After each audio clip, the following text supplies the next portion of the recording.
and get started. All right. So good to have everyone here. Welcome. Baruch haba. Bruchim habayim. Happy Lag BaOmer. So I think we'll start with a l'chaim here. This is a little bit a little bit more casual and easygoing than our conversation last week, which was only about death. So I got my 2016 Hajdu Petit Syrah here and started decanting it about 10 minutes ago. All right. Yitz, what are you drinking? I'm drinking a 33-year-old Port Ellen. No biggie. All right. So, you know what I'm just gonna put everyone on mute and then unmute some of our hosts in 1 minute. Does anyone want to share what l'chaim? Before we do that, let's just share. L'chaim. L'chaim tovim l'shalom. It's the waning moments of Lag BaOmer. So, in honor of the Yortzeit of Rabbi Shimon Bar Yochai, wishing everyone a happy Lag BaOmer, and I'll share a quick word before I make a Borei Peri Gafen. But first, let me put you all on mute because I have the power to do that. All right, it's great seeing everyone here. Before I make my bracha, I just want to share a very quick reflection, which is that the Gemara tells us, the Talmud Bavli tells us that wine and secrets, the Hebrew words for yayin, wine, and sod, secret, have the same numerical value of 70. And that's because when a person drinks wine, secrets come out. Nichnas yayin yatsa sod. And the meaning that many of our commentaries take out, particularly in the Hasidic tradition, that there's something about wine that has the power to bring out secrets. Those can either be good secrets or negative secrets. Lag BaOmer is a time where we celebrate what the Kabbalists refer to as the secrets of the Torah. And so, as we do, oh gosh, it's go easy. You got a full hour of speaking ahead of you. As we prepare for this conversation about the meaning of wine, may we all be zochet to reveal the best in ourselves, the secrets that are waiting to come out. It's the Talmud says that we sanctify Shabbos with a glass of wine. Really, any moment of revelation, from a birth to a wedding to a Shabbat or a holiday, when we're revealing Hashem's presence through a joyous occasion, we make l'chaim on a glass of wine. So in honor of that, l'chaim tovim l'shalom, baruch atah Adonai Eloheinu v'cholam Borei Peri Gafen. All right. So I'm now going to take the great risk of unmuting Yitz. Oh, don't do that. And John and Dan. Where's Dan? Dan is under Galen. Okay, Dan, formerly known as Galen. Under Galen? Take videos, buddy. So first of all, thank you so much, everyone, for joining us. Thank you to John and Yitz and Dan for being our panelists this evening in this really, I think, very serious discussion about the business of kosher wine. And thank you also, just a shout out to Deborah Sosby and Ben Kellogg, who helped formulate the ideas of these fireside chats. So Yasher Koach, thank you guys so much. I'll just start with a quick question, which is, what are you guys drinking? Yitz already got us started, and I think he has a few choices here. But for the rest of us, John, what are you having tonight? A couple things, just because, and I wanted to drink things that if people wanted to, they could get them now. I have a 2019 Rosé, which is a blend of a bunch of different varietals. It's Grenache and Sangiovese, Zinfandel, and Sagrantino. And then I'm drinking some 2018 Grenache from San Benito County. I'm drinking both of those. That's 2018. Yeah. Awesome. Thank you. And Dan, what do you got in the cellar? Sure. So I'm also drinking one of John's wines. This is his 2017 Montepulciano, which is just it's a family fave, and we just have to buy enough to keep it away from Alan Engel, who also. That's Lashon Hara. And yet, when you're not busy drinking whiskey, what's a wine that you've been enjoying lately? Actually, I've been drinking a lot of Mr. Hajdu's white wine. What's it called, John? Vermentino. Yeah, I wrote it up 2 weeks ago. Stunning wine, light, fruity, summery, great, very cold and great room temperature. Wonderful white wine. That's awesome. I just want to say, Yitz, I think the irony of this situation is that you've probably been in Oakland for more consecutive days now than you have been in, I don't know, 10 years, and no one can see each other. So I'm glad that you. Most of all, Hilda's totally perfect. Hilda's on the middle floor, Miriam's on the top floor, and I'm on the bottom floor. So you don't have to see anyone. Perfect. Great. Well, again, thank you guys so much for doing this and for joining our community. Welcome, everyone. I hope you're enjoying seeing each other's faces. I don't want to, at the risk of calling anyone out, I see our rabbinic intern, Rav Shua Brick, is here with us. Welcome, Rav Shua. Rabbi Michael Davies is here all the way from the Carolinas. I'm not going to say which one because I always mess them up as a Canadian. I see that Jeff and Jody Morgan are joining us as well. Welcome, guys, all the way from Berkeley, the owners of Covenant Winery, who make some of the finest wine in the East Bay. And let's see, I think that, everyone's a special guest, but wanted to give a few shout outs as we are about to begin. And to the Morgans in particular, please feel free to unmute yourselves and share any of your own insights because we know you have a lot to share as well. So the goals of these fireside chats are really just to learn about an interesting topic and to feel a sense of community. We have some of the most interesting people in the East Bay Jewish community. I think our Beth Jacob community is blessed with such fascinating people. Obviously, we can't get to everyone and all the amazing things that people are involved with here in the Beth Jacob community, but we wanted to just highlight a few of the stories. And so with that in mind, I wanted to just start with an open conversation with Yitz and Dan and John about their stories, how they became into the kosher winemaking business, and they've each come at it from a different angle. So just very briefly, for those who don't know, Yitz has probably been involved in kosher wine for the longest of our panelists tonight. This is, I think, a side hustle for Yitz, but it's something that would probably be considered a full-time job for the rest of us. So when he's not jumping around the world doing pro-Israel advocacy and venture capital, he's collecting and drinking and sharing some of the world's best kosher wine. John is, I think, associate winemaker at Covenant with the Morgans, and also has his own Hajdu wines as well, which I'm enjoying very much right now. So l'chaim again. And John, you've been at this between Covenant and Hajdu wines for over a decade now, right? Yeah. Well, I think I've been with Covenant officially.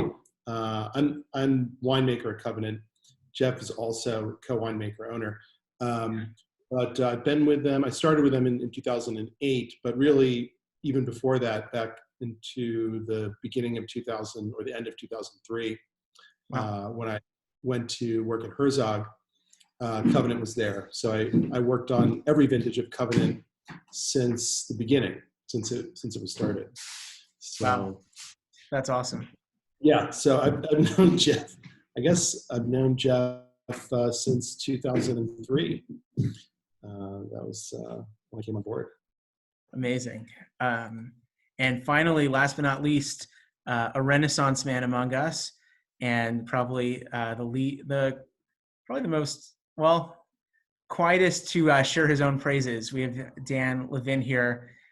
Dan is a sound engineer who dabbles in basically every other kind of science that I know, and also has become a winemaker at some of California's Napa wineries. I think, Dan, it might be fair to say that you make the wine that most of us don't know exists, or at least don't know that it exists kosher. And so you have a fascinating story to share with us as well. And so with that, I'm just going to jump in and ask our panelists to tell us a little bit about themselves. Yitz, you get the honorable first mention. So you probably started with kosher wine earliest in this group. And can you tell us about what was the state of kosher wine like in the 80s and 90s? And what inspired you to get involved? Well, it was stateless. There was little, if any, really great or good kosher wine. There were 3 or 4 wonderful producers. And of course, I'm dating myself. Gan Eden made a wonderful wine in 1986, and Carmel, the 1976 Cabernet Sauvignon, was a world-class wine. There were some special wines at the high end, but in the mid-low end, there really were no drinkable kosher wines. And Hilda and I lived in Sacramento in those days, and we had a wonderful neighbor by the name of Art Huntley, who was an Orthodox convert, and his big passion was collecting wine. And he and I spent a lot of time commiserating. I'd grown up with some decent kosher wines, and there were some in the market, but nowhere near enough. And just Hagafen and Gan Eden, as far as my memory serves, in California. And he said, let's go do a wine. And we spent about a year tasting and spitting non-kosher wines in the region, and found a guy from Charles Lowe, Cache Cellars, and he let us do our first custom crush in 1990. And we started with Pinot Noirs because there were no kosher Pinot Noirs in those days, and that was really how it all got started. We created the name Teal Lake Cellars, and we were Parker rated in 1990, 91, 92, 93, and eventually sold the winery to Herzog. Yeah. So we know Teal Lake it's an Australian wine now, right? Yeah. When they bought it, we had 2 years worth of inventory left. In 1995, they moved it to Australia. Okay. And what can you tell us, like, a taste of some of the wine engagements you've had since then? Yeah, I've spent and wasted a fortune of money. I've tried to buy half a dozen wineries in Israel, only to find out that the only thing that matches Israelis' egos is their understanding of the value proposition of their wineries, and so have never been successful in being able to acquire an Israeli winery. I have close to 4,000 bottles in my collection, so that's most probably something that's fairly unique in the kosher wine world. And in what year? 2004, we started the Kosher Harlan, which of course Dan has taken over and done a spectacular job on. So every year I get half a barrel of Kosher Harlan. So it's been and the wine tastings, I've most probably done 200-300 wine tastings in my time all over the world, including in the U.S. Senate, in the U.S. House, at the Israeli Parliament, at the tunnels and the old city. So I've had some great fun doing wine tastings, and lots of on ships and yachts, and lots of interesting places. That's probably the funnest thing I get to do. Wow, that's amazing. And I think we'd all love to hear more about how you bring wine into the other parts of your life. Because I think for you, wine is also part of your pro-Israel advocacy, right? Oh, absolutely. Yeah, half the wine tastings I do are around, more than half are around Israeli wine and Israeli wine tastings. And even even when I did the wine tasting in the Senate and the House, AIPAC helped me put it on, and we invited a lot of non-pro-Israel, which is, I don't have to tell you, practically the whole Democratic side of the House, although not then. And the vast majority of people who came weren't necessarily pro-Israel, but they said, "Wow, there's some great things coming out of Israel." So yes, it is definitely a piece of what drives me on that. Cool. Well, thanks, Yitz, for sharing that. John, if I understand correctly, your Jewish journey and your wine journey were interconnected. And tell us a little bit about how you found your way into the wine world and the kosher wine world in particular. So I think my family is a Baal Tshuva family. So I started keeping pretty strictly kosher before I got into the wine business. I think kosher wine was the last thing that I started keeping strictly kosher on. Was my last sacrifice. But, and I really didn't know anything. I was like 20. I knew I was a archaeology major at SUNY Albany. I wasn't into the dollar pitchers of beer that the other undergrad students were drinking. So I would go out to wine bars in Albany and started drinking, tasting different wines. And I had tasted just enough to realize that there was something there that was really exciting. And then I started keeping strictly kosher. Ended up going to school in Australia for viticulture.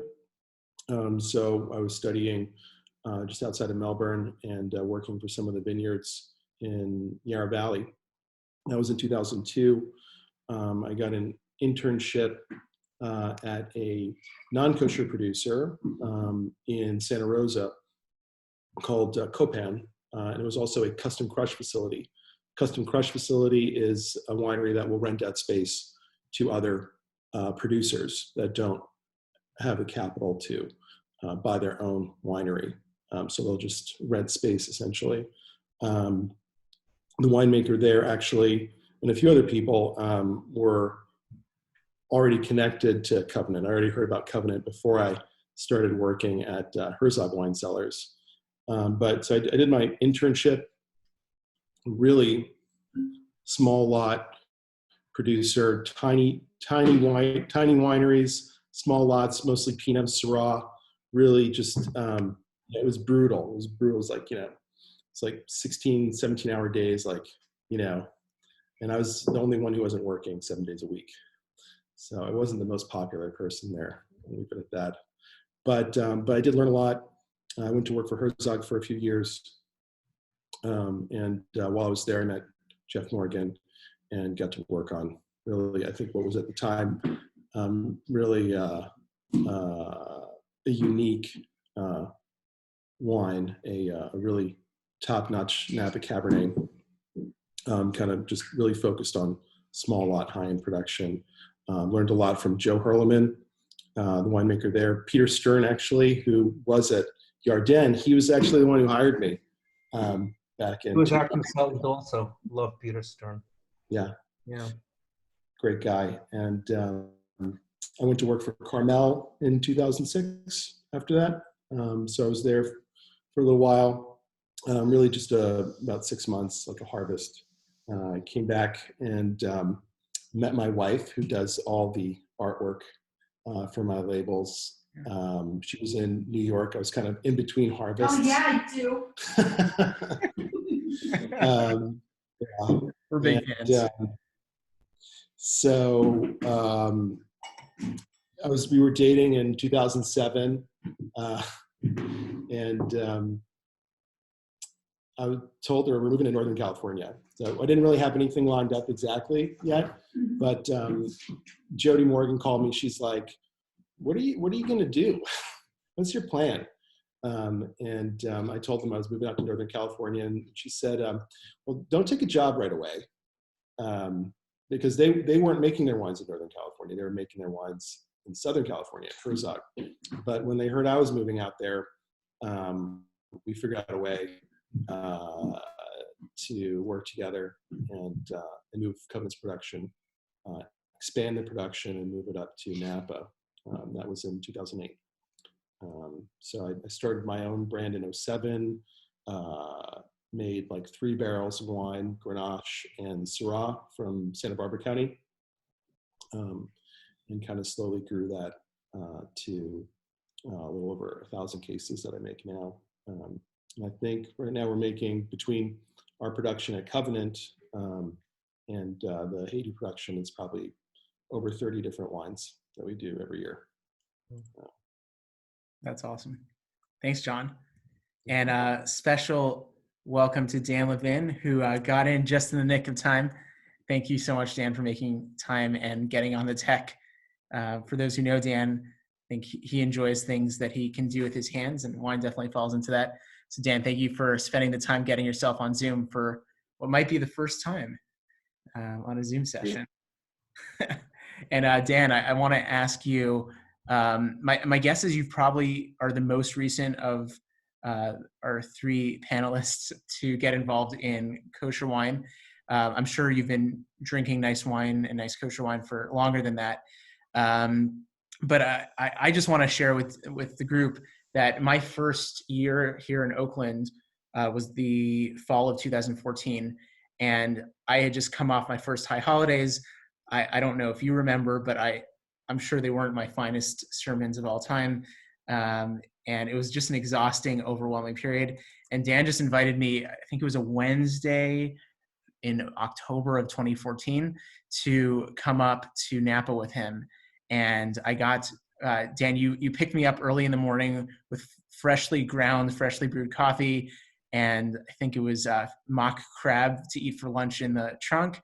And you gave me a tour of some of the wineries that you do. And to be honest, it was the closest I've ever been to a James Bond movie. One of the places that Dan was doing some work at, without revealing too much information, was kind of like a spider web cave dug into the side of a hill in Napa Valley. That continues to be one of the highlights of my life. So thank you, Dan, for that. And tell us a little bit about your story and how you got involved in wine, because I don't think it was as linear of a path for you as it might have been for John. No, not at all. I mean, for me, it was sort of a third career, really. And in a word, it was all Yitz. I mean, I was finishing kind of my time working at Pixar, having designed and built their new animation studio. And I had some time on my hand, and Yitz was doing this project at a winery up in Napa, and I asked if I would come help. David Gluck had been doing it up till then, from 2004, 5, and 6, and I started in 2006 doing sort of, if you will, cellar work. And from 2007 on, 2007 was my first vintage.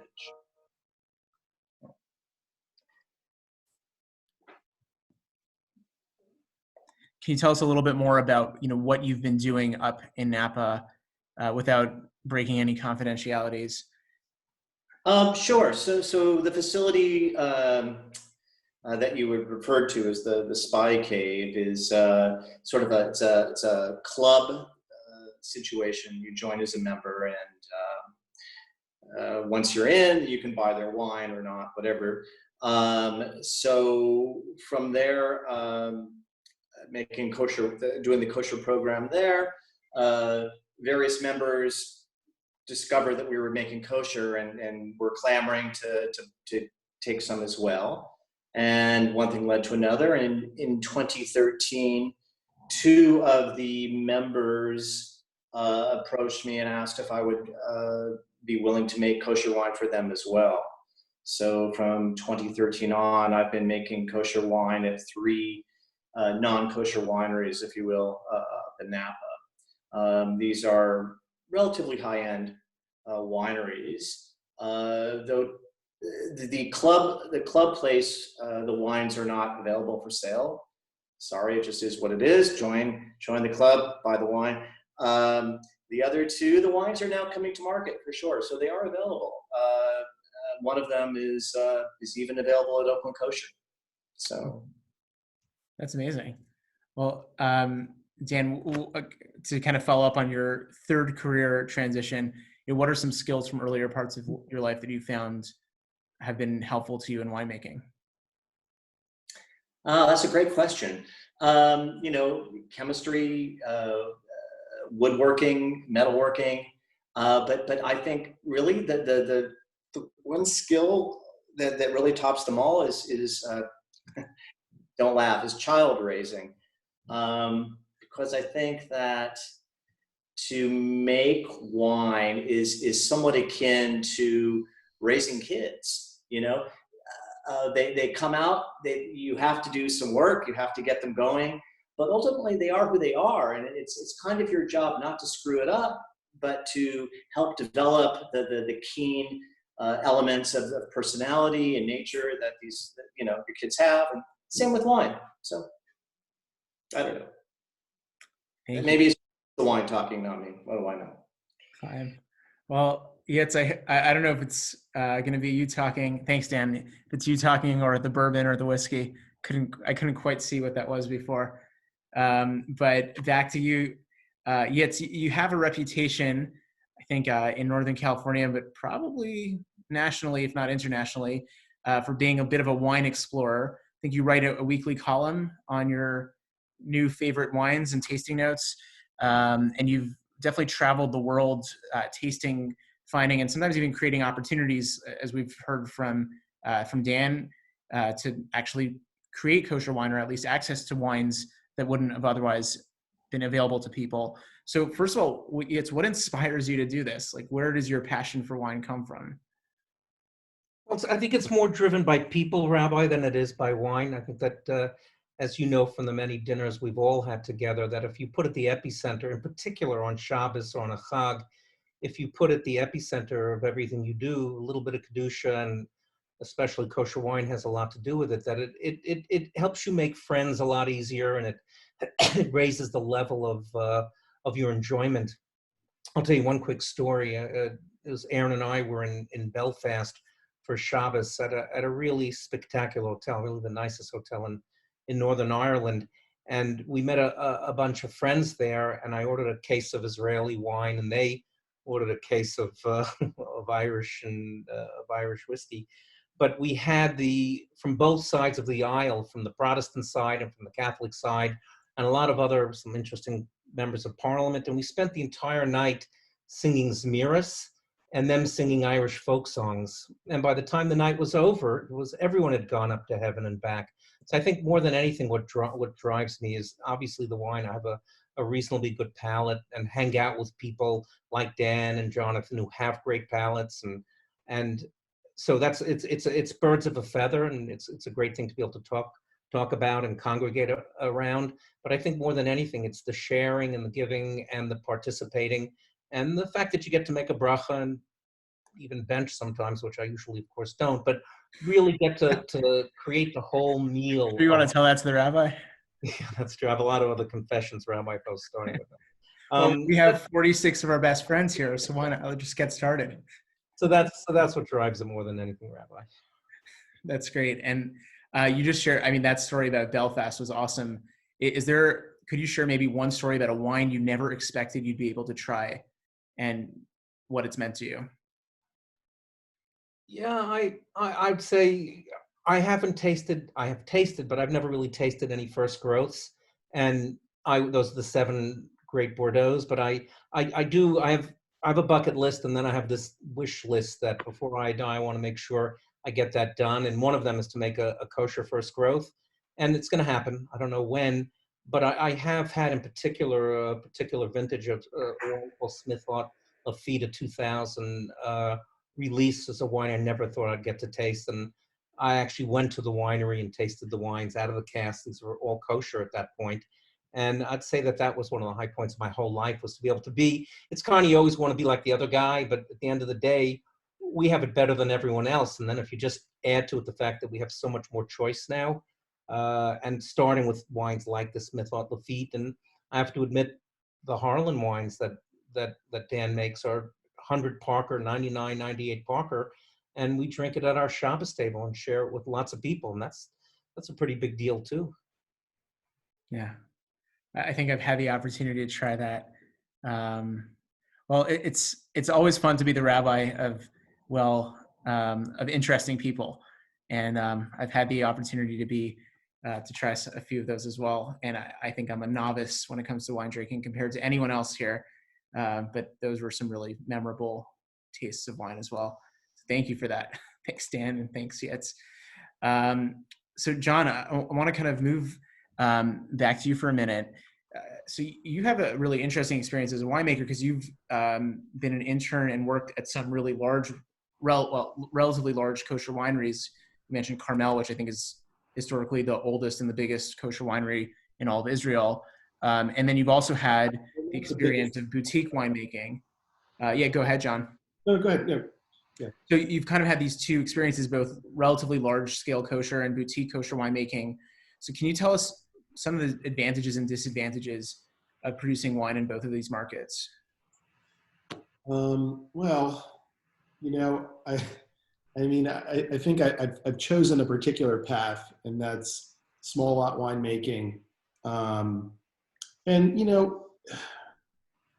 not that you can't make really good quality on a larger scale, but it's definitely, there are some pretty large producers in Bordeaux and in Napa that do really high quality on a larger scale. I think our largest fermentation is 10 tons, which is pretty large. I mean, you can, if you were just a winery that wasn't, you could go 10 times larger than we are now and do all your fermentations in 10-ton lots and produce a lot more. But I think when you're producing value wines, so wines that are under $15 a bottle, and you're really pushing your production to a very high number. Like right now, Covenant produces about 6,000 cases.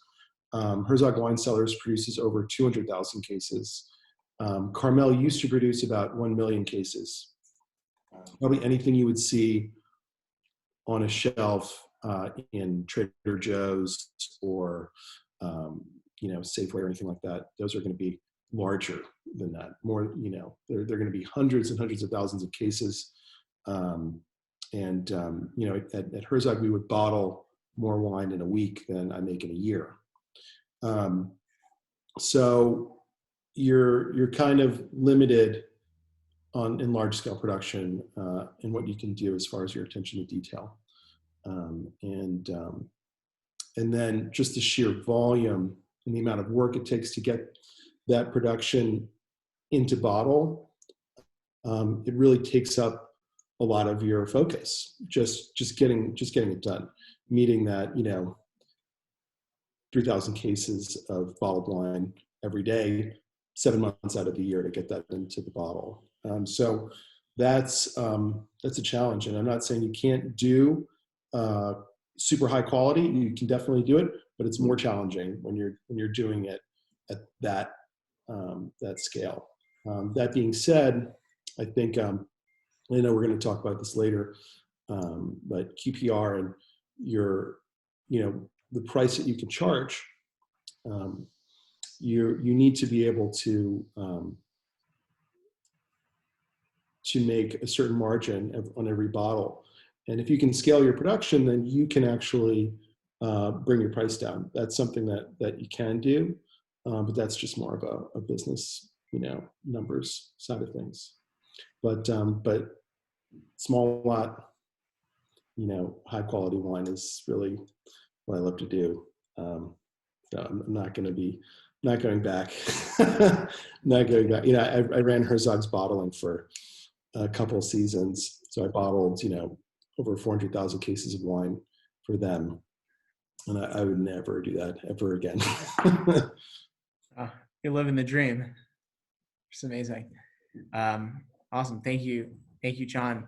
I want to just pause for a second, and I think we're probably mostly familiar with the intricacies of, or at least the basics of kosher winemaking, which involves a few things. And this is something that I'm not, as a rabbi, I have some awareness of. So one is ingredients, and that there could be certain agents that are used to make wine that are derived from non-kosher animals. So that ingredients does affect kosher winemaking. But then there's this rabbinic restriction around drinking wine that was produced by someone who's not Jewish, and we'll get to a mevushal question as we go further on. So I think kosher winemaking is an interesting business in its own right. But then there's this added nuance of making kosher wine in a non-kosher facility. So Dan, you have an experience in this, I'd say, the hidden world of Napa kosher winemaking that I guess you're telling us is becoming a little less hidden. So first of all, I'd love to hear what are some of the challenges, Dan, for you being, the sole observant Jew producing wine in places where you're working with winemakers and other staff of these wineries who I think are respectful, but probably are not practicing or not even Jewish. Right. No. In fact, yeah. I mean, none of them are Jewish, but the great news is that without exception, they're all really, really respectful, and it's made it that much easier for me. And in certain cases, I mean, at one of the wineries I work at, it's Marciano Estate, the head winemaker there, every time I go, he's prepared lists of questions for me about kashrut, about observance, I mean, he's really into it. And it's like, so what if I did this, and what if I did that? And so yeah, it's great. It's great. It's you know, for the OU requires, and for Kosher, I mean, double seals, and you have to be very mindful and thoughtful about what you do and how the work is done. But by and large, it's quite doable. Cool. Can you give us a few examples of the kind of work you have to do up in Napa when you're going up for the day? I know you leave at the wee hours of the morning and sometimes get back late at night. Walk us through a day of being a sole wine producer up in Napa Valley. But winemaking is very, very cyclical. I mean, it's you know, there's a whole different arc, you know, depending upon the time of year, from harvest to just vinification and just, you know, aging in the cellar to bottling. But an average day now, this time of year, would be racking, which is draining, pumping the wine out of the barrels, leaving the lees behind, cleaning the barrels, putting it back. It would be topping the barrels. There's evaporative loss every month. You have to keep the barrels full. You don't want the wine to oxidize too much, obviously. Adding sulfurous acid, a little bit of sulfur every month or so. It just depends. Yeah, it's just caring and caregiving, feeding, if you will. Cool. And on the other end of the winemaking process, John, I know I've spoken to you on weeks where you're spending time driving all around the state, picking up literally tons of grapes. So John, can you tell us about like a day in the life of a winemaker during harvest? Well, you know, it can be a real challenge, especially taking 10 days off, not including Shabbos. You're taking 10 days off, 10 days where you cannot harvest. So that can be an extreme challenge, especially when you've got, let's say, 40 different lots of grapes that you need to bring in, and then you're taking into account the weather, because you know, when your fruit is getting really ripe and it's ready to pick, you do not want rain to fall on it. That's like, you know, then you can have all kinds of problems. But really, it's just a lot of logistics, and you know, especially if you need to be in more than one place, which is something that Dan needs to do. That could be a real challenge. So you need a lot of help. I mean, as much help as you can get, which can also be really challenging. Getting people that are Shomer Shabbat in to help when you need them, because you don't need them all the time. But you needing them available when you need them, that's a real challenge. So really, it's a lot of logistics, a lot of planning. We're bringing grapes in, we're processing them, we're coordinating with growers, and a lot of them don't really get the Shabbat thing, you know. So they have critical information that they want to share with you, and so that could be a real challenge as well. So, you know, yeah, there's definitely there are a lot of challenges. But basically, during harvest, we bring in at Covenant about 130 tons of grapes, and we'll when the grapes come in, we'll separate them from their stems. Typically, we don't crush anything. It's for the reds anyway. We'll put the whole grapes into tanks, and we'll cool them down, and we'll allow them to ferment naturally. After about a week, we'll let them warm up. And then we basically just kind of, we have a minimalist, not an intervention kind of approach. So we'll add some sulfur to keep any microbial activity, but we allow the native and natural yeasts to ferment the wines and just kind of preserve the quality of the fruit that we're getting in at harvest. We're going out to the vineyards regularly when we get close to pick, and we're tasting the grapes. That's really the best way to know when your grapes are ready. You can look at your sugar levels, you can look at your acid levels, but really what you're looking for is the ripeness of flavor, right? Because at the end of the day, all that sugar is going to be gone. All you're going to have left is the flavor that's actually in that grape. So you need those flavors to be at the perfect ripeness level at harvest. Yeah, there's a lot of driving, but it's a beautiful country. So it's really nice. There are certain areas you drive to where you're just like, wow, it's amazing. You know, drive up to Mendocino, drive into Clarksburg. Like, that's a crazy drive. I don't know if you've ever been out there. Drive to the South Bay, down to San Benito. It's gorgeous. It's like really amazing, interesting area. And Napa is gorgeous as well. So Sonoma, amazing country. So you're really getting your grapes from all over the place. Yeah, I mean, we're like kind of in the perfect spot. Like, basically, you could take, like, you know, if you could take a pen and just, like, you know, put Berkeley at the center and draw a 100-mile circle around it, you'd have like 20 different, like, little wine regions in that area, and they're all, you know, within a couple hours drive. So you've got, I mean, you can even go a little further out, go into the Sierra foothills. I've gotten grapes from the Sierra foothills. You know, it's cool. There's, you know, more than 500,000 acres of grapevines for wine grapes planted in California. So it's really just, it's like a candy shop of grapes. It's amazing. So that's one thing I like about being in California, making wine here. There's just, like, they have all kinds of stuff, and some of it's been around a really long time.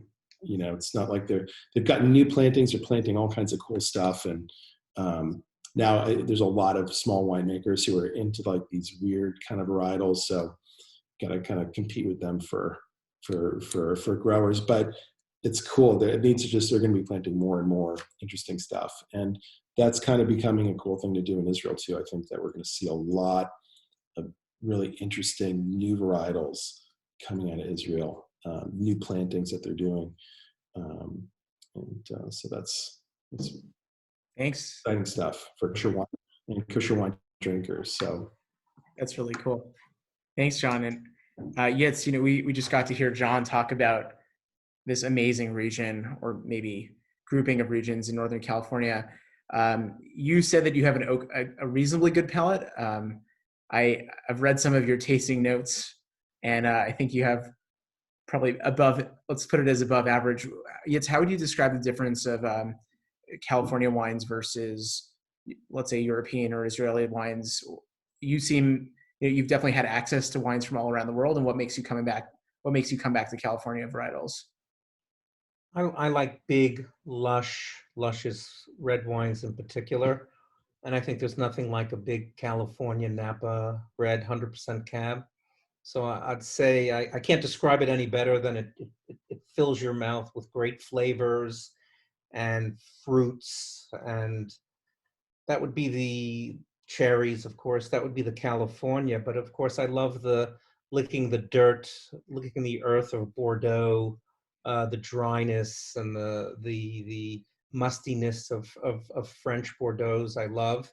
And then we were in South Africa two summers ago, I think, and we were drinking all these just great white Sauvignon Blancs and Chenin Blancs, which had the fruit, but at the end of the day kind of made you pucker up. I think that's those regions there, the grapes make wine that tastes like that. So every place I've been, the wines have very unique flavor patterns. The one place that I'd say is different from all of the above is Israel.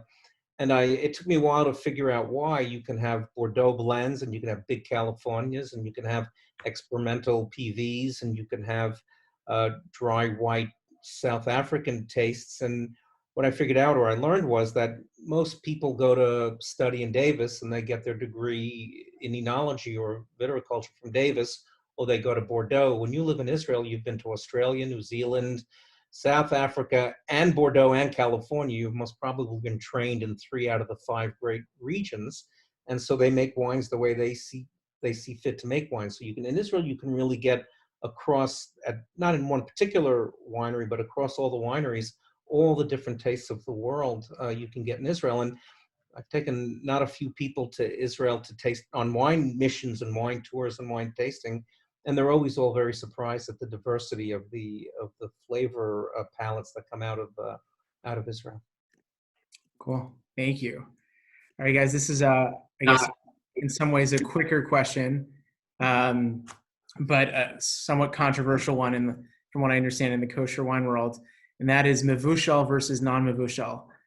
Just in summary, quickly put, because there is a restriction, a rabbinic restriction around drinking wine that was handled by non-Jews, and there are interpretations that apply this to Jews who are not Shabbat observant either. The Talmud itself gives an exception to the rule, which is that if a wine has become literally cooked or pasteurized or flash pasteurized, then it's no longer subject to that rabbinic requirement. And then whoever handles it, Jew or Gentile, it's still considered kosher. So there's definitely, it seems on the lower end of the kosher wine market, lots and lots of mevushal wine, and the higher up you go, it becomes more rare. So I'd love to hear from you guys, just a quick kind of lightning round of what's your take on it from the perspective of the actual experience of drinking the wine. Do you like any mevushals, or are you tastefully opposed to them? So I'll take a quick one first. When we got into the Teal Lake business, Art Huntley, our original partner, wanted to do a big advertisement. And the way we were going to advertise Teal Lake Cellars was, do you boil your orange juice? And so we came at it very much from the perspective that pasteurization could harm the wine. I will say over the years, if you take the first even 5 years of the life of a wine, pasteurizing it has, in my opinion, has no effect. But as you go down the curve, and there are a couple of Herzog wines that will actually disprove this theory. They're Napa or they're Chalk Hill, John, whichever is mevushal, I don't remember. The vast majority, past 5 years, I would say you're better off not flash pasteurizing it. That would be my take. Yeah, Dan, what would you say? Well, yeah, I mean, I agree. I mean, I think that certainly the regimen is for high-end wines. The concept of a flash détente or flash pasteurization is typically not done. It's not ideal. It's not something that as a winemaker you necessarily want to do. Though I think that the techniques over the past few years have gotten better, and there are certainly some really lovely wines that are mevushal that you know. It is what it is. If you're in a situation where you're forced to have mevushal wine, I mean, thank God there's some great wines that are available now that weren't before. But it's not something that I've done to date in the wines that I've produced. Yeah, thanks, Dan. And John, what would you? Do you have anything to add to that? Yeah. So I mean, the mevushal process or the flash pasteurization of wine for kosher purposes ultimately is not about improving the quality of the wine. So if it's not about improving the quality of the wine, then if you're focused only on quality, then you wouldn't do it. But at least in America, where restaurants will only serve mevushal wine, in Israel they will serve you can bring any kosher certified wine, doesn't matter if it's Hajdu or Badatz, doesn't matter. Bring it in, and most of the wait staff, they know, they'll look at it, they'll be like, do you want to open this yourself? Because most of the waiters are not Shomer Shabbat. And they'll ask you if you want to open your own bottle, and it's awesome. It's so great. I love it. But you can make really good mevushal wines. There's no doubt. When I worked for Herzog in 05, they started an M series where they were taking some of their reserve wines, and they would, right before bottling, we would flash them and we would make some of them mevushal for restaurants. They called it the M series. And it was really cool because I got to have see those wines like that were just, they were identical. And one was flash pasteurized, one was not. And you definitely saw like there was a flavor change, but not like a qualitative change like early on. But then as they aged, you saw that the wines that were non-nebuchal usually did better. There are definitely some exceptions to the rule. The other thing is with the process, right? So what is a pasteurizer typically it's called a plate and frame pasteurizer, a heat exchanger. It's these little tiny plates, just tons of them lined up, and the wine will run through these plates, and there's only like a few millimeters of space. You cannot put grape skins through that. You can only put wine, red wine through, or juice.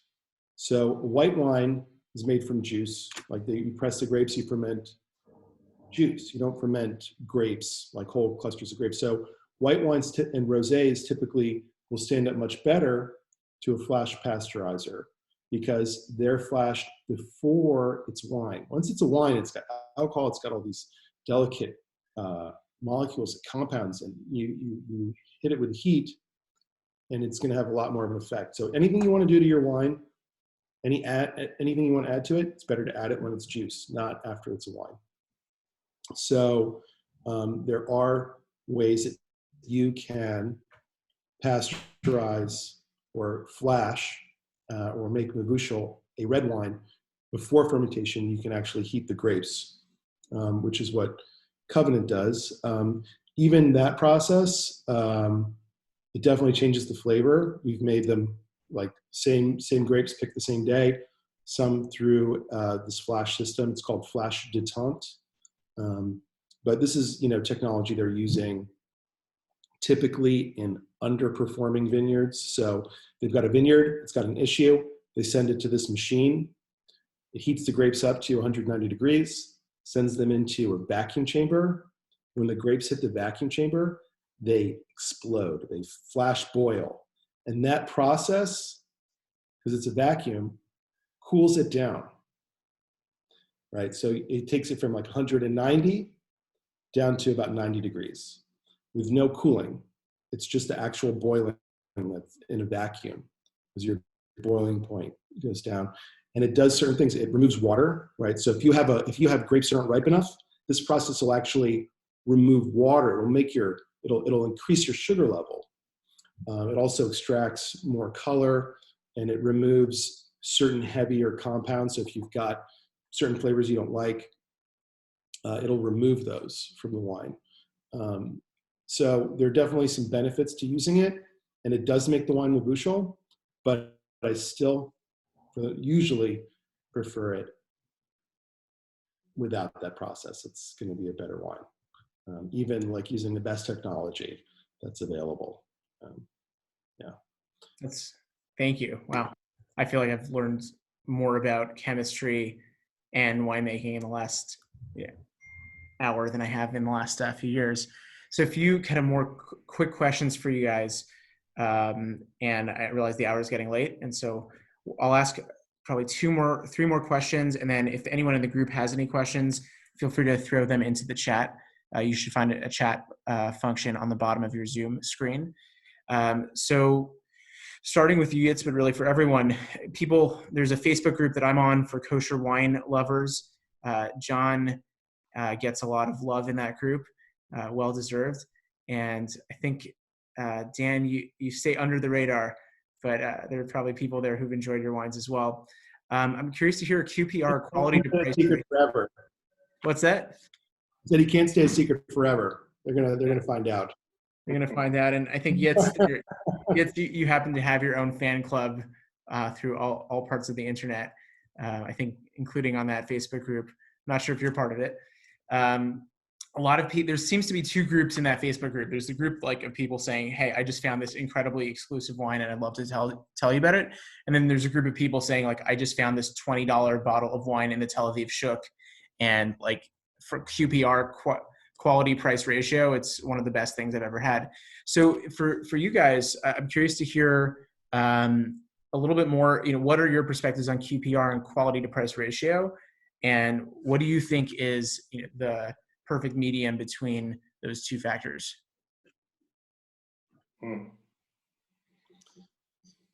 Listen, if you need an easier version of the question, like no, what's this is the great. best? No, right, that makes perfect sense.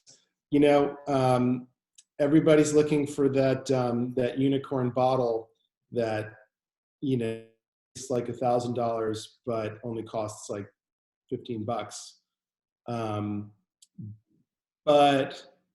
And it's great there are those wines that like over deliver for the price. But I think it's important not to get too focused on that kind of thing, because you will miss out. You'll miss out on what's going on. So I think about it like, if you're having a Shabbat dinner and you're spending, $100 on a brisket for 8 people or something like that, are you gonna drink a $10 wine with that $100 brisket, or are you gonna drink something a little nicer?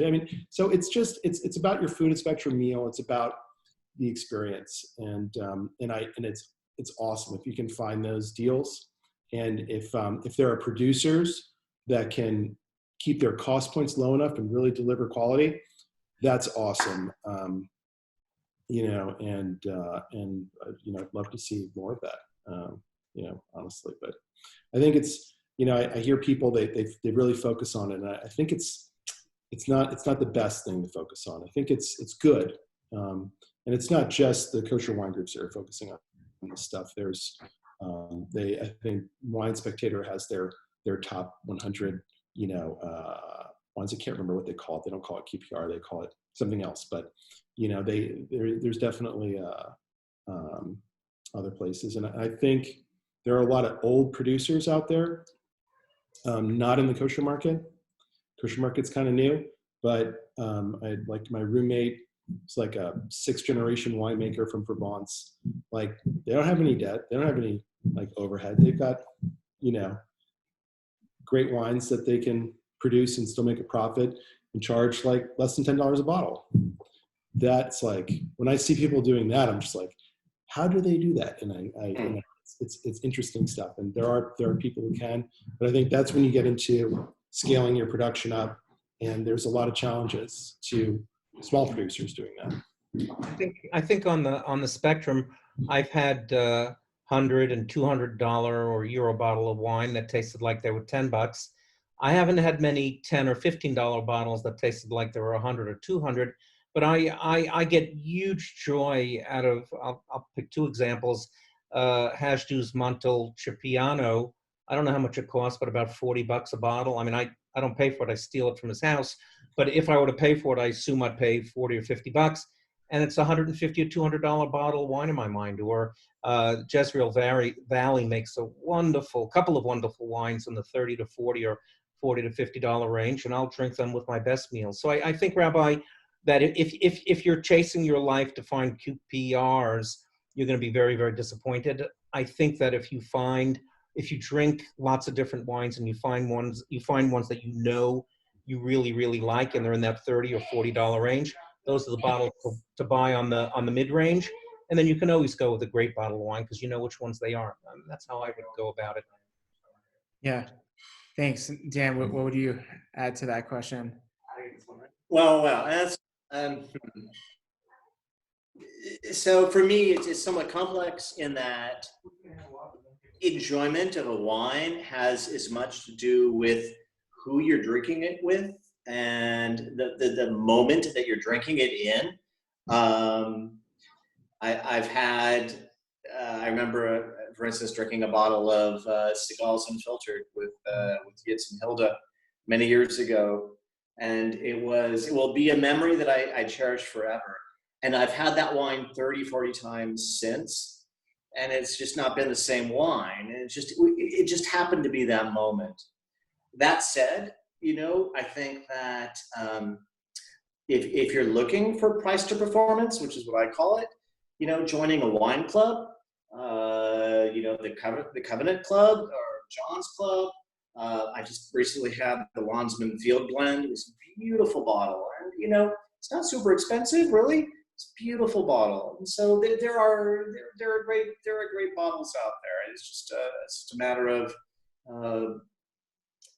availing yourself to them and creating the moment to honor the wine. That's how I look at it. Thanks, Dan. I think you brought up an interesting question, and this is where we get into COVID-19 territory, which is that a lot of us are not spending time with people we care about, and probably not drinking bottles with people we care about either. So I'd be curious to hear from the people, well, I guess from each of you in a relatively quick way. Are people drinking less wine now, and how does that affect the wine business? Oh, I mean, I have a direct answer to that. I'm an investor in a direct-to-consumer winery in Napa. I don't want to give away too much information, but we usually sell about $20,000 or $25,000 a day in wine. We're selling 150,000 a day in wine now. Not me. It's just the wine consumption at the low and mid end is completely, at least in our experience, is completely out of control. I don't know in the kosher world, although I know I've been trying to buy wines. I buy a lot of wine at kosherwine.com.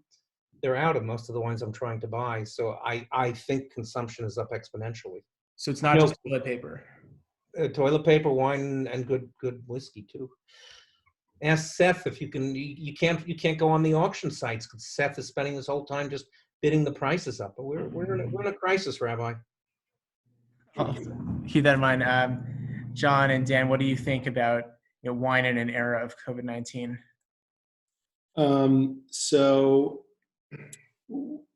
I think what Yitz is talking about was, that's a very direct-to-consumer driven platform, right? So if you really have a good place in that market where you're direct-to-consumer, like kosherwine.com, then you're doing really amazing. I definitely noticed an uptick in direct-to-consumer sales, for sure. But most wineries also sell to restaurants, which is a huge market, restaurants and bars. So they've taken a major hit. So it really depends on where your focus was. So there are some wineries I know where it's like 80% of their sales were to restaurants and bars. And in Israel, that's the biggest market is restaurants. So the Israeli wine market got really hit really hard. So there's definitely, we're going to see some definite effects. I so far haven't really been affected. I don't sell to any restaurants as much. I mean, Covenant does actually. Covenant does sell to a number of restaurants, including the French Laundry. We have 5 wines on that list, and ad hoc, a bunch of other, 3-star Michelin restaurants. But the majority of our sales are through distribution and direct to consumer. So, except for Covenant Israel, where they're definitely feeling it. We're going to see. I mean, I don't know. I mean, and right now people are still, drinking and ordering wine, but I guess I don't know. It's kind of unless you're in that under $25 price point range, you're really looking at a kind of a luxury product. So I also wonder if kind of a prolonged economic issue is going to also kind of hurt that market also. So we'll see. But so far, we're doing okay. Thanks. And Dan, what are you hearing from your Napa wine businesses that you're interacting with? So I'm not, to be honest, I'm not so much involved with sales. The Napa winery, that's the club, sort of exists outside of reality, if you will. Has nothing to do with COVID-19 or any such thing. So members of the club will get their wine, things go on. The other 2 wineries, I think are things are a little bit difficult. As John said, loss of restaurant sales are difficult. Though in terms of the kosher wines, in particular, those don't go to the restaurants as much per se. It's more direct to consumer. So in my case, I think the demand is not diminished so much, and I think things are still going okay. So thank God, things are good. Cool. I see we have Jeff Morgan still on the call. And Jeff, can I throw a question your way? No pressure. I don't know if you can hear me. Yeah, wait a second. Yeah, No pressure at all. Just dealing with technology here. Okay. Hey, Jody as well. So you guys have been running Covenant for, I think at least 15 plus years now. And I'm curious. 17 years. 17 years. Wow. And I think you're kind of the success story of, or a success story, if not the success story in like high quality Napa area, Northern California wines. Can you tell us like what are some of the changes you've seen in the kosher industry since you got into it? 'Cause I know you started with other wines that were not kosher as well. Well, the biggest change, of course, and I think Yitz said it earlier, is that back in the day, 90s, and when I actually was writing about kosher wine for Wine Spectator. Back in 1992, I started doing that, and there wasn't a whole lot. I mean, there were a few good wines, but there wasn't a whole lot of great wine to talk about. And of course, today we see across the board in Israel, California, in Europe, South Africa, we see a huge selection that was not available back when Yitz and I kind of got started drinking. So that's an extraordinary leap that the kosher world benefits from, and it's a wonderful thing. Very exciting. Yeah, thank you for being such a big part of that, and for giving our East Bay Jewish community special access to Covenant.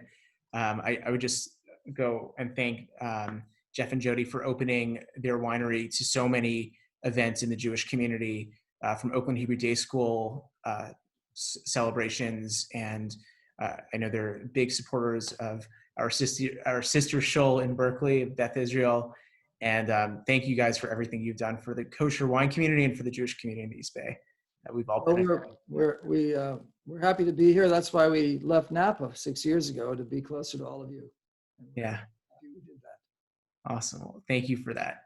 And I think at this point, I'll open it up to some questions from the group. And thanks again to everyone who's on. If you have a question that you haven't asked yet, please feel free to share it. I saw that we had one question about harvesting when grapes are reaching maturity during the high holiday season, Yom Tovim. And John, you answered that question in the chat. I'll just repeat it. John said that they pick around the Yom Tovim, and sometimes the growers can pick on a holiday and deliver the grapes after.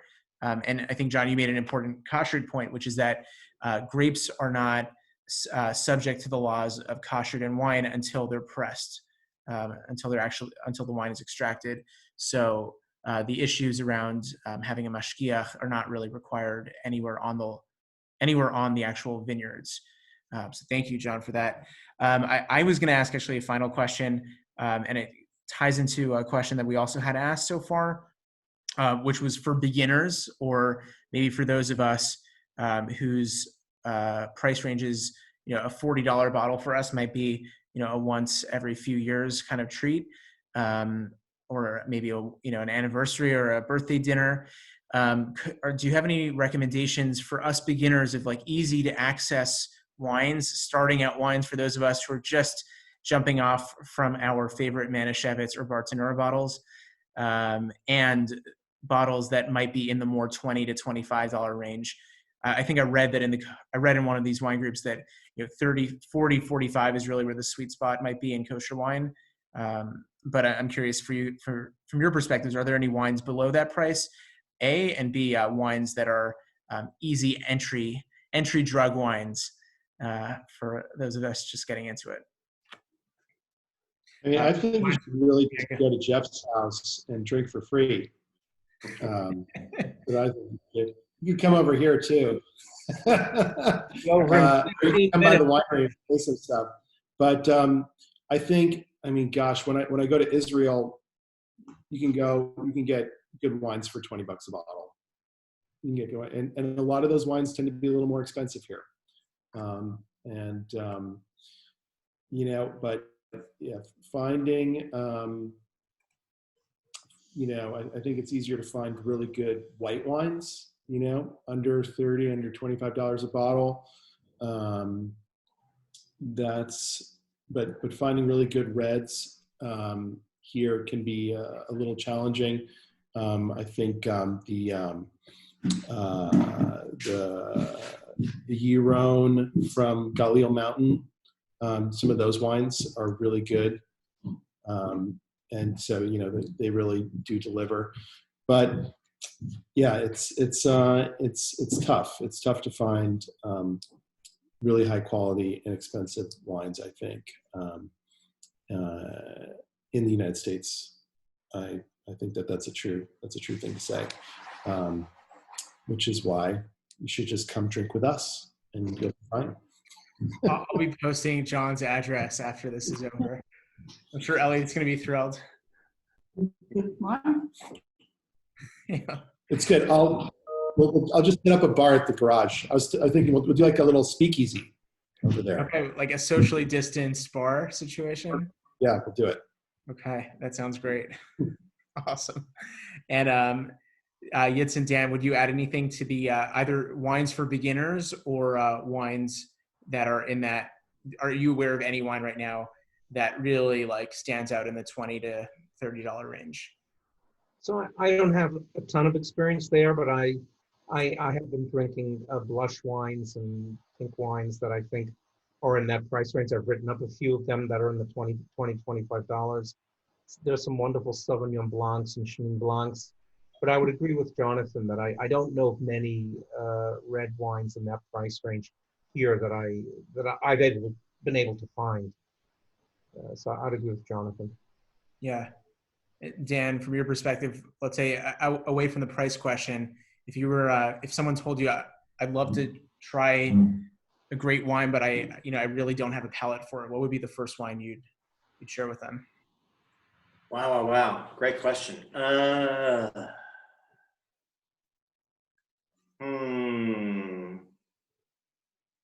So many wines. That's a really hard question. So to John had made a point about the Galil Mountain, which, you know, historically was, again, price to performance certainly has been a great wine. I have not sampled recent vintages like that one a lot. Here's the problem. I've kind of been spoiled. Having gotten into winemaking, I have access to all these amazing wines. You know, I didn't even think about it. I mean, you know, some of the wines that I'm making, that we share, that John makes, you know, are really expensive wines, and yet it's kind of the currency. It's kind of around, and we just enjoy it. And to be honest with you, this was not in small part why I got into the winemaking when Yitz approached me. Because the idea of being able to have access to amazing kosher wines kind of for free, it was not unappealing, shall we say. So I don't know. That's a great question. It's a great beginner wine. John, help me out here. What do you think? No, I see a business opportunity. Let's not answer the question and let's figure out. We have Jeff on the line. We have Hajdu and Dan on the line. Let's figure out how we can do it. At $25 for the rabbi. I guess we're all gonna break the mensch.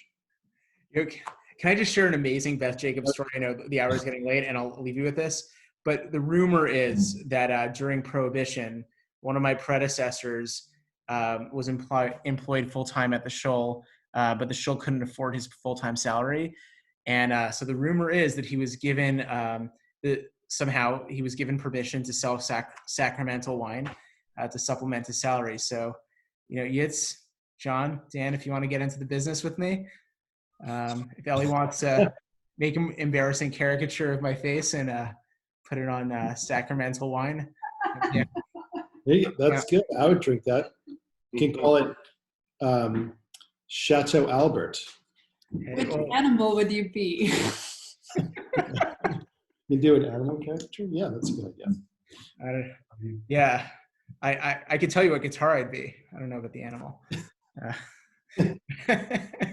Awesome. Well, I just want to say thank you so much to Yitz and Dan and John for joining us tonight and making this chat possible. There actually are 2 more questions, but I respect everyone's time. And so including our panelists, if you have to go, that's totally fine. If you have nothing going on and you're open to a few more questions, I'll share them quickly. So there's a question for the winemakers, which is winemaking is an ancient process. How would you say that modern technology has affected the way you make wine in 2020, even compared to 15 or 20 years ago? Forklifts are really awesome. It's definitely good. Forklifts, I mean, God, I can't imagine doing all that by hand. Oh God, my back hurts just thinking about it. And automation is pumps. I mean, and that being said, you can build like state-of-the-art wineries that are like mostly gravity operated. So, which is cool. I mean, if you don't really, if you don't have a tight budget, you can build like on a mountainside and just have like your grapes can come in at the top of the mountain and they can be grabbed, like they can just dump down into the tanks. There's wineries that are like this in Napa that you can see like there's no pumps, or they have some pumps, but there's a lot of stuff that just happens without any machinery. It's really cool. Almost. Yeah, but yeah, that's definitely the 2 keys, because there's a lot of equipment you can live without, but forklifts and I think automating your tank mixing and your pump overs, Yes. bottling lines, those are good too. Dan, what do you think? No, I totally agree. I mean, automation has been amazing. I mean, making kosher wine in non-kosher environments, having automation has been a godsend, truly. Also, I think the more in-depth understanding of the chemistry of winemaking, Errol Margalit, people like that. I mean, there's a lot more knowledge out there in terms of, again, the vinification process, doing your chemical samples and things like that. If things are going astray, you have a better sense, I think, compared to even 20 years ago. I don't know. I mean, I wasn't making wine 20 years ago, but from what I understand, it seems like it's a little bit easier now. You can send your samples off to ETS or run it yourself, and you're better off. Yeah, there are some pretty amazing technologies out there, but I think just like the everyday stuff is like automation.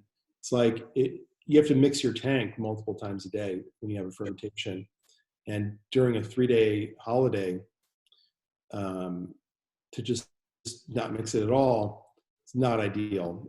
But now we have technology of automation. We can actually have those things mixing automatically, which not only saves us a huge amount of time, makes our wines better, it saves us a huge amount of work, just like actual physical heavy lifting, hard work. So, which is good. Yeah, that's awesome. Last question from the group, which is what type of grape would you say grows best in Israel if we're interested in buying some Israeli wine? I responded to that one. For me, 2 that I love the best out of Israel, PV, Petit Verdot, and I'm a big fan of the Carignan out of Israel also. That for me, the two wines grapes I like buying in Israel. And the Cab Franc also out of Israel is outstanding. Cool. John, Dan? I think I love Syrah. I mean, almost anywhere. Like cool climate, hot climate, whatever it is, does great. Does great in Israel. Does great in California. I do like the Carignan a lot too. The Israeli Carignan, some really good ones. Cool. took me a while to learn that a Syrah and Petit Syrah are not the same wine. So thank you, John. I think you taught me that lesson 4 or 5 years ago. Rabbi, you're drinking a $40 bottle right there. Is it your anniversary? What's going on, Rabbi? Listen, I mean, it's a problem when I think I've told this to Meira, like, I don't think we can ever move anywhere because where else will I get access to this kind of wine? Not at the price point. So we're stuck here. I'm going to agree with you on that one. How about Albert? That's Rabbi Davies, who moved back to the East Coast. Rabbi Davies, what do they drink in Charleston? Oh, I think when we got here, the options were red, white, or Moscato, and I think smacked my forehead and said, "Where have I landed?" I won't tell them you said that. They know. We've got a few people here though drinking John's wine and enjoying it very much. So. Yeah, I found a few of my peers have definitely bid in the bullet for Covenant and for John's wines. Also, a good friend of mine in just outside of Miami, I think, is a member of John's Wine Club, and I sent him an invitation. I don't know if he's here now, but when he found out that I was the rabbi in Oakland and that John lives in Oakland, I think he kind of had a double take there. And John, last for you. Or Dan, last for you, Israeli wines. Do you have a favorite varietal that grows in Israel? Oy. I don't have a favorite. I mean, there are the 5 regions in Israel. I mean, just as California and France, we have our own AVAs. Israel also has its own regions. Each region has its own personality, and it's just a matter of what are you in the mood for, and what's working for you. Yeah. Favorite. Cool. I see our rabbinic intern of Shua Brick is reporting that Covenant is making progress on the Upper West Side of Manhattan. If you can make it on the Upper West Side, I think you can make it anywhere. So, well, thank you so much to our panel, Yitz, Dan, John. Thank you guys for making our lives better through everything you do. If anyone would like to unmute themselves and just wish a final l'chaim, I'll just tell you, last night was the 33rd day of the Omer. Don't forget your count. And l'chaim, everyone. L'chaim. L'chaim. Oh, he's looking again. Oh, He's so looking. I'm gonna mute everyone. The lucky one? Oh, what was it? Thanks everyone for joining us. This was a lot of fun, and God willing, we'll continue to see each other in smachot and good things in the future. Let's go easy there. You got to get up tomorrow morning. No, I don't.